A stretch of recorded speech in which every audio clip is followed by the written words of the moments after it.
အားလုံးပဲမင်္ဂလာပါကျွန်တော် YouTube channel လေးပြန်လည်ကြိုဆိုလိုက်ပါတယ်ကျွန်တော်ဒီနေ့မိတ်ဆွေများကိုပြပြချင်တဲ့အကြောင်းအရာကတော့ကျွန်တော် YouTube ဗီဒီယိုတွေကိုကျွန်တော်စနစ်တကျတင်နေဖြစ်ပါတယ်အဲ့တော့အရင်ဗီဒီယိုမှာကျွန်တော် YouTube channel ဖွင့်ပြီးပြပြခဲ့ပြီးအဲ့တော့ဒီဗီဒီယိုမှာကျွန်တော် YouTube မှာဗီဒီယိုလေးဘယ်လိုစနစ်တကျတင်မယ်ဆိုတော့ကျွန်တော်ပြပြမှာဖြစ်ပါတယ် Okay ကျွန်တော်ကြည့်လိုက်ကြအောင်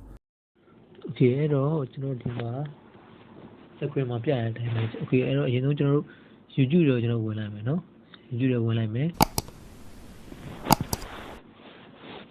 Okay ဝင်ပြီဆိုတော့ねကျွန်တော်တို့ကို channel မှာဖြစ်တဲ့အတွက်ကြောင့်ဒီမှာဒါဆိုရင်ညာဘက်အပေါ်ဆုံးထောက်မှာကျွန်တော် channel လေးရှိရယ်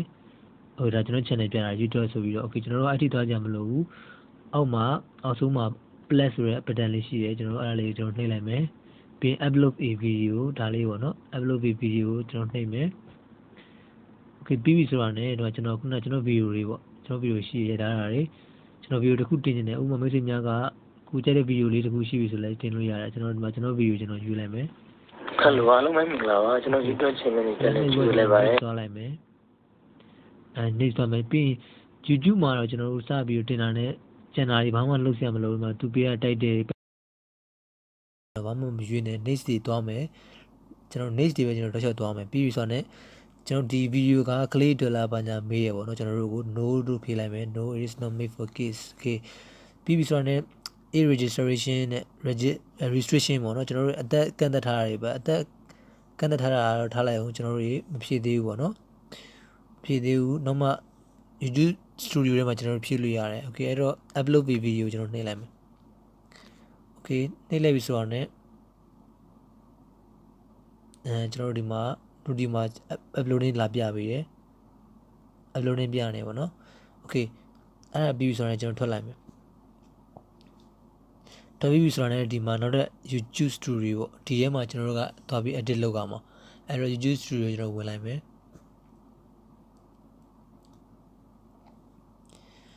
Okay ဝင်ပြီဆိုတော့ဒီမှာကျွန်တော်ရဲ့ channel ပြရတယ် to summary ပေါ့နော် summary လာပြပေးရပြီးပြီဆိုတော့ဒါကျွန်တော်တင်ခဲ့တဲ့အရင် video တွေအောက်နဲ့ဆွဲသွားလိုက် Okay ဒီမှာမြင်နေတယ် content ဆိုပြီးတော့ကျွန်တော် 5 April ဒီနေ့မှာကျွန်တော်တို့တွေကျွန်တော်ခုနတင်ခဲ့ဟာပေါ့နော်အဲ့ဒါကိုလာပို့ပြီးရလို့မျိုး panning အနေနဲ့ပြရတယ်အဲ့တော့ကျွန်တော်နှိပ်လိုက်မယ် Okay နှိပ်ပွဲဆိုတော့အပေါ်ဆုံးမှာမြားလေးရှိတယ် edit ပေါ့နော်pan ခဲတဲ့ပုံစံလေးအဲ့ဒါကိုကျွန်တော်နှိပ်မယ် Okay နှိပ်ပွဲဆိုတော့ဒီမှာမြင်နေတဲ့ title ပေါ့နော်ကျွန်တော်တို့ title ရေးရမယ်အဲ့တော့ title မှာဆိုလဲဥမာကျွန်တော်ဆိုရင်ဒီ video လေးကိုပေးရတာကစံ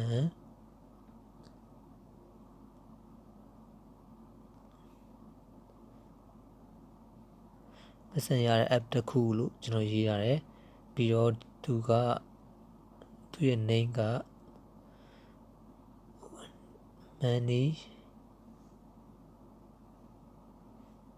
money SMS ဆိုပြီးတော့Money SMS ဆိုပြီးတော့ application လေးတစ်ခုဖြစ်တယ်။ Okay ဒါကတော့ title ရွေးတာပေါ့နော်။ title ရွေးတာကြတော့ဘယ်လိုလဲဆိုတော့ဥမာဗျာကျွန်တော်တို့မသိလို့ YouTube တစ်ခုမှာကျွန်တော်တို့သွားရှာရဲဆိုရင်ဥမာဘယ်လိုလဲဆိုတော့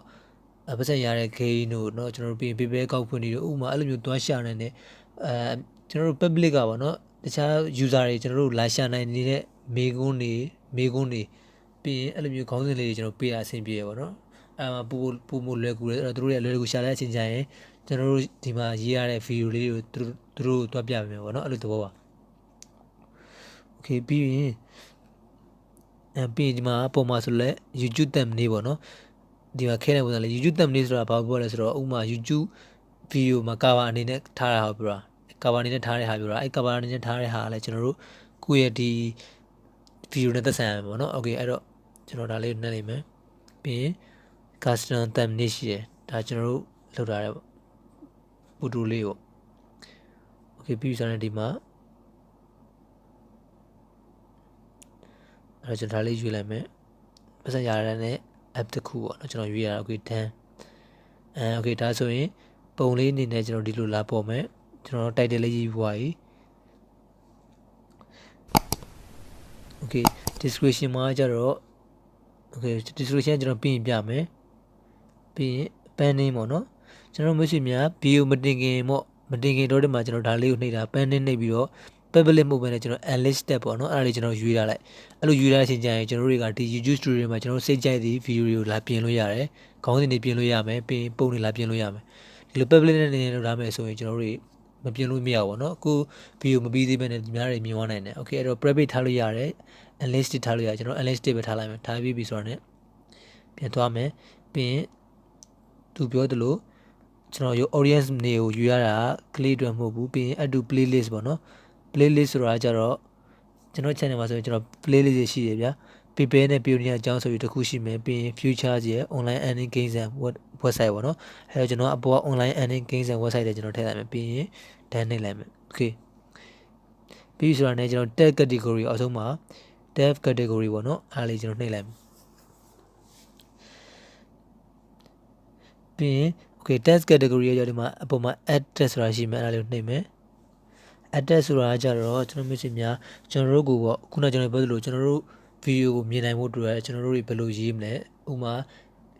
လာကြည့်ရတဲ့သူတွေကကျွန်တော်တို့ဘယ်လိုရှာနိုင်တယ်ပေါ့နော်အဲ့ဒါလေးနဲ့ပတ်သက်ပြီးကျွန်တော်တို့ကရေးရတာပို့အဆင်ပြေတယ်ဥပမာခုနကျွန်တော်ပေးသလိုပဲ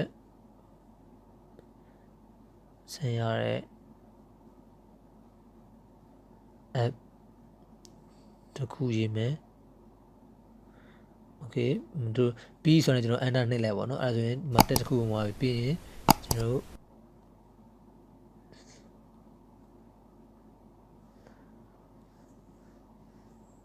ဆင်ရတဲ့ game ပေါ့နော် okay ဒီမျိုးတစ်ခုရေးမယ်enter ပြီးရင် online ပေါ့ဒီကောင်ဆိုရင်ပြီးကျွန်တော် online ငွေရှာနီလန်ပေါ့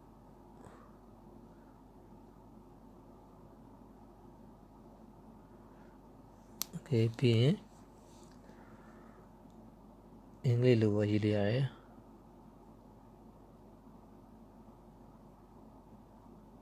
ဒါကကြကျွန်တော်တို့လာပြီး YouTube လာသုံးတဲ့ကြည့်ရတဲ့သူတွေရှာလို့လွယ်မဲ့မေးခွန်းတွေပေါ့ဒါတွေကိုကျွန်တော်တို့တွေကစဉ်းစားပြီးတော့သူတို့ဘာတွေရှာနိုင်လောက်လဲကျွန်တော်တို့စဉ်းစားပြီးတော့ဒီမှာတက်လေးလာထည့်ရတာဟိုကျွန်တော်မိတ်ဆွေများကဗျာ Facebook အကောင့်ဖွင့်နေလို့လည်းထားလိုက်အဲဆိုရင်ကျွန်တော်ဒီမှာ Facebook အကောင့်ဖွင့်နေပြီး2022ဘာဘလိုပဲဖြစ်ဖြစ်ပေါ့အဲ့တော့သူတို့တွေပို့ပြီးရှာနိုင်မဲ့မေးခွန်းတွေကျွန်တော်တို့ရေးနိုင်လေဥမာကျွန်တော်တို့ဒီမှာရေးရတဲ့ဟာသူတို့တွေရှာတဲ့ဟာနဲ့ပြောရဆိုရင်ကျွန်တော်တို့ video လေးကိုသူတို့တွားပြရမယ်ပေါ့နော်အဲ့တော့ view တွေပို့ရမယ်အဲ့တဘောမျိုး okay ပြီးတော့ဒါပေမဲ့ဒီကောင်လေးကကျွန်တော်တို့အနေနဲ့လေးတော့ဟိုအမောက်နေရောဗျာနော်ဒီကျွန်တော်အခုပြတဲ့ video လေးကအမောက်တော့နေတယ်ဒါပေမဲ့အဲ့ mini assignment ကတော့တကယ်တော့ရမှာပါကျွန်တော်လည်းလုပ်ကြည့်နေတယ်တကယ်လို့နောက် video မှာလည်းကျွန်တော်ပြန်ပြောပေးမယ်တကယ်ရမရဆိုတော့နော် okay tag ကဒီလောက်ပဲဒီလိုမျိုးရှိများကူး video နဲ့လိုက်ပြီးတော့ထည့်နိုင်တာလည်းအများကြီးထည့်လို့ရတယ်ဥမာ online ငွေရှာ game တွေ online မှာပတ်စံရနိုင်တဲ့ game တွေပေါ့အများကြီးကျွန်တော်တို့ထည့်လို့ရတာအဲ့လိုမျိုး okay ပြီးရင် category ကကျတော့အမျိုးအစားရွေးတာပေါ့ gaming လားကျွန်တော် how to style လားပြီး entertainment လား education လား comedy လားပေါ့နော်ကျွန်တော်တို့ video လေးကဘာအကြောင်းနဲ့ဆက်ဆက်ပြီးတော့မေးရလဲအဲ့တဘောမျိုးပါအဲ့တော့ကျွန်တော်ကဒီမှာ how to and style ပဲရေးလိုက်မယ်အများစုပေါ့ဟိုကျွန်တော်မိတ်ဆွေများက video တွေတင်တယ်ကျွန်တော် music တွေပေါ့အဲ့ဒီပါမယ်ဆိုရင်ဒီမှာ music ရှိမယ်ပြီးရင် video တွေဆိုရင် entertainment ပေါ့ရှိမယ်ပြီးရင်ပညာရေးနဲ့ပတ်သက်တာဆိုရင်အမှ education ဟာတာတွေပါဆိုရင် comedy ပြီးရင်ကိုကကားတွေပါနဲ့ပတ်သက်တာကြိုက်တယ်ဆိုရင်ဒီမှာကားပဲရေးခဲ့ပေါ့နော်ခု video နဲ့ live ပြီးကျွန်တော်တို့ရွေးရတာပါအဲ့တဘောမျိုးပါဟိုဒါ how to and style ကျွန်တော်ရွေးပြီးပြီးဆိုတာနဲ့ဒီမှာ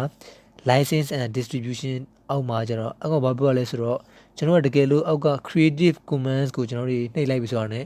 ကျွန်တော်တို့ရဲ့ဒီ YouTube က video တွေကိုတခြားသူတွေကပြန်သုံးခွင့်ရှိရဆိုတဲ့သဘောဖြစ်သွားတာဗျာအဲ့တော့ကျွန်တော်တို့က standard YouTube license မလုပ်ဘဲနဲ့အောက် creative အောက်ကဟာလောက်ရမယ်ဆိုရင်ကျွန်တော်တို့ရဲ့ video တွေဒီများတွေယူသုံးလိမ့်မယ်ပေါ့နော်ယူသုံးခွင့်ပြုရဆိုတဲ့သဘောကိုပြောတာအဲ့တော့ကျွန်တော်တို့ကယူသုံးခွင့်မပြုဘူးကို video ကိုပဲထားမယ် standard YouTube license ပဲကျွန်တော်ရွေးရမယ် okay ကျန်တာတော့ဘာမှမလုပ်တော့ဘူးကျန်တာဘာမှဖြည့်စရာမလိုသူ့ပေးရတဲ့အတိုင်းပဲထားမယ်ရုံးတွေကဒီမှာ how to style category ဖြည့်ပြီး online test လည်းကျွန်တော်ဖြည့်ပြီးသွားဆိုတော့လည်းကျွန်တော်တို့ပြန်မိုးနဲ့ပြန်သွားမယ်အားလုံးကျွန်တော်ပြီးပြီလားပြီးပြီသွားဆိုတော့လည်းဒီမှာခုနကျွန်တော်ပြောတဲ့ unlisted ဖြစ်နေတဲ့နေရာမှာကျွန်တော်တို့က public ရွေးလိုက်မယ်ရွေးဖို့ဆိုတော့လည်းများပြန်သွားမယ် okay သွားပြီးပြီနောက်ဆုံးပြီးသွားပြီဆိုတော့လည်းကျွန်တော်ဒီမှာအပေါ်မှာ save ဆိုတော့ရှိမယ်ကျွန်တော် save လိုက်မယ်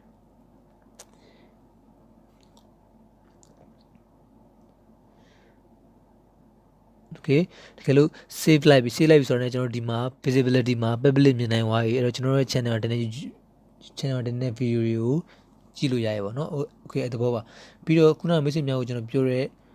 description ကျွန်တော်မရေးခဲ့အောင် description လေးကျွန်တော်ပြမယ်ဘယ်လိုပြောချင်တာလဲဆိုတော့ description ကကျွန်တော်ဒါလေးပြမယ် YouTube channel ဖွင့်ဒီမှာအဲ့ဒီမှာ description ကကျွန်တော်ပတ်သက်ပြီးတော့ကျွန်တော်ပြောချင်တဲ့ဟာလေးပေါ့နော်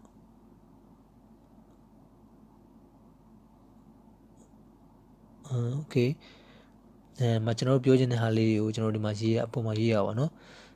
ဒီ video လေးကတော့ YouTube channel ဆောက်ဖွင့်ခြင်းနဲ့မိတ်ဆွေများတော့ပါဘာလို့ခု video နဲ့ like မဲ့ဟာလေးခုပြောချင်တာလေး description မှာကျွန်တော်ရေးလို့ရတယ်ရေးဝဲဆိုတော့လည်းအောက်မှာတခြား video လေးတွေ link လေးကိုကျွန်တော်ချပြလို့ရတယ်အဲ့တော့ကျွန်တော်လာကြည့်သူတွေကကျွန်တော်တို့ဒီဟာလေးမြင်ပြီးတော့အဲ့ link လေးနှိပ်ပြီးတော့တခြား video လေးစီရောက်သွားတာပေါ့နော်အဲ့တဘောမျိုးပါ okay အဲ့တော့ဒီ video လေးကဒီလောက်ပါပဲဗျအဲ့တော့ကျွန်တော်မိတ်ဆွေများနားလည်မယ်လို့မျှော်လင့်ပါတယ်ကျွန်တော်နားမလည်ရင်လည်းကျွန်တော်comment မှာမေးခဲ့နိုင်ပါတယ်ဒါကတော့ကျွန်တော် YouTube မှာ